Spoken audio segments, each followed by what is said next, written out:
I'm Brittany with WTI, and we make a lot of sauce in this family. So I really like this Cuisinart food processor. So when we're making salsa, hummus, anything like that, we need to make a lot of it. It's going to allow the whole family to enjoy to their heart's content all of this delicious food.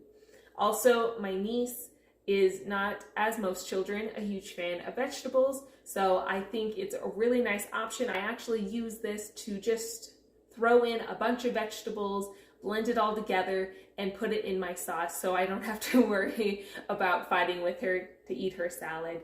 So when you blend up all the veggies, you can just throw it into the sauce, heat it up. For her, if she can't see the vegetables, it's as if they're not there. So this has really made it easy for us to make sure she gets the vitamins that she needs. It's such a nice thing to have in your kitchen. It helps you with a variety of tasks, and that's my point of view.